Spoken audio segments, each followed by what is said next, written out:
Siap bekerja bersama? Siap kampanye bersama? Siap menjangkau tetangga?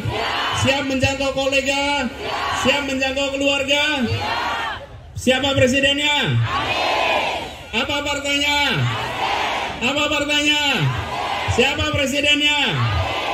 Banyak berita mengabarkan makin tergerusnya elektabilitas Anies Baswedan sebagai bakal calon Presiden Republik Indonesia di Pilpres 2024.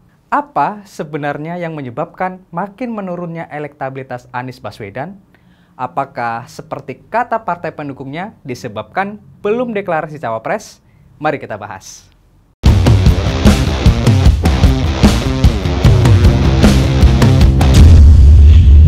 Publik belakangan disuguhkan survei-survei, pernyataan-pernyataan yang mengungkit terus menurunnya pesona Anies Baswedan sebagai Capres 2024.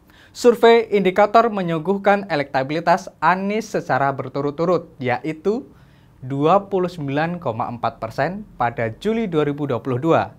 Oktober 2022 jadi 28,4%. Januari 2023 jadi 24,2%. Februari 2023 jadi 24% pas.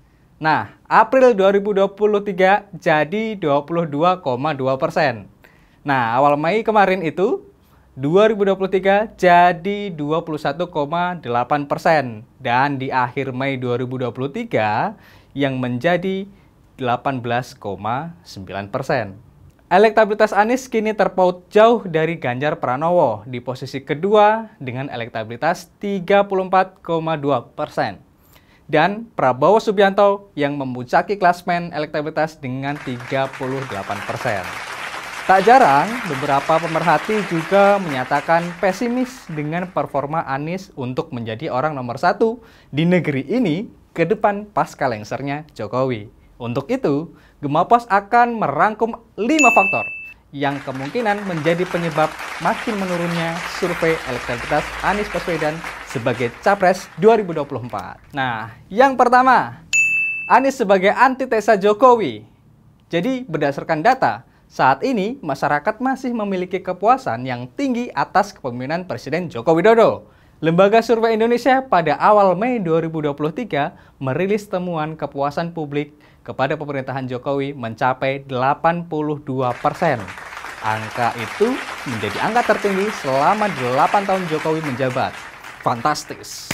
Sebagai tokoh yang dicap sebagai antitesa Jokowi, tentu publik akan menilai sebaliknya untuk sosok Anies Baswedan.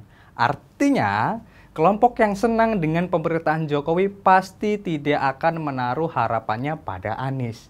Ditambah, akhir-akhir ini Jokowi juga terlihat makin mesra dengan para simpatisan dan pendukungnya. Nah, alasan yang kedua, Anies Baswedan sering blunder statement, khususnya kritik atas pembangunan infrastruktur. Anies Baswedan sering melontarkan narasi yang menyita perhatian publik. Tak tanggung-tanggung. Terakhir, pidatonya saat HUT PKS, Anies menuai banyak kritik, bahkan hujatan. Karena statementnya yang membandingkan prestasi era SBY dan era Jokowi terkait pembangunan infrastruktur jalan. Ya, calon presiden dinilai salah dan tak becus membaca data, alias salah mendefinisikan data yang sudah tersaji. Nah, bagaimana mungkin seorang calon presiden bahkan tidak mampu membaca data? Bisa salah bikin program nanti. Begitulah kira-kira kata netizen. Masuk akal apa yang disampaikan oleh netizen. Untuk membuat program yang tepat sasaran, seorang presiden memang harus mampu mendefinisikan apa yang menjadi kebutuhan rakyat lewat data-data yang disajikan. Kalau salah tafsir, ya bisa-bisa programnya nggak tepat sasaran. Dari fenomena ini, saya jadi heran. Gimana sih sebenarnya kerja tim Anies Baswedan ya? Kok bisa Anies dibiarkan sampai salah bicara soal data? Alasan ketiga, kenapa elektabilitas Anies makin menurun? Menurut Gemapos adalah karena makin kesini rekam jejak Anies masa lalu semakin terbongkar oleh publik. Setelah ditetapkan Nasdem sebagai capres yang diusung, Anies dan gerak-geriknya makin menyita perhatian publik. Seringkali malah hal yang menjadi kelemahan dan kekurangan Anies makin mencuat ke permukaan dan menjadi konsumsi publik, terutama saat dia masih menjabat Gubernur DKI Jakarta. Jadi ya makin kebuka dah tuh boroknya Anies. Jadi publik makin tahu aslinya Anies seperti apa. Alasan keempat adalah karena Anies kalah roh dengan capres PDI Perjuangan Ganjar Pranowo.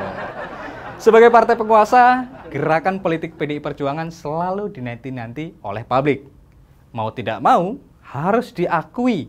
Saat ini, apapun yang dilakukan oleh PDI Perjuangan akan menjadi suatu hal yang mampu merubah arah politik nasional. Termasuk dalam penetapan Ganjar sebagai calon presiden yang diusung.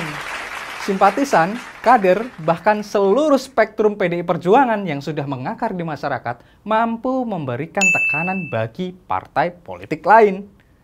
Kita tahu kalau selama ini Partai Demokrat dan PKS, selain oposisi pemerintah, juga tidak pernah bisa satu pandangan dengan PDI Perjuangan.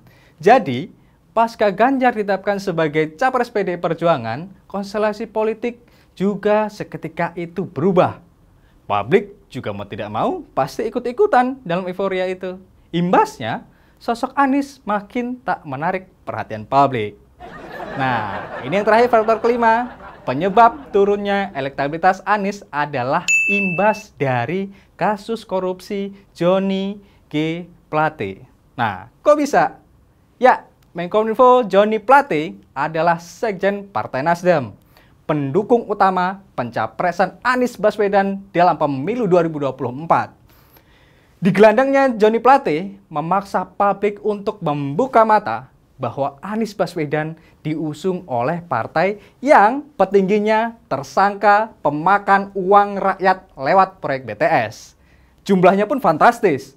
Kerugian negara ditaksir mencapai 8 triliun lebih. Gila, siapa yang nggak kesel coba sama petinggi partai pengusung Anies itu? Nah, pasti masyarakat kesel. Sialnya, bahkan ada desas-desus uang hasil korupsi itu dipakai untuk modal pencapresan Anies Baswedan. Kalau ini, nanti kita tunggu kepastian pihak yang berwajib ya. Jangan buru-buru. Namun, desas-desus itu kini sudah menjadi konsumsi publik, yang akhirnya secara tidak langsung merubah pandangan publik pada sosok Anies Baswedan dan mempengaruhi performanya di mata masyarakat. Gimana nih menurut kalian? Masih ada faktor lain kenapa elektabilitas Anies makin menurun nggak? Silahkan tulis di kolom komentar ya.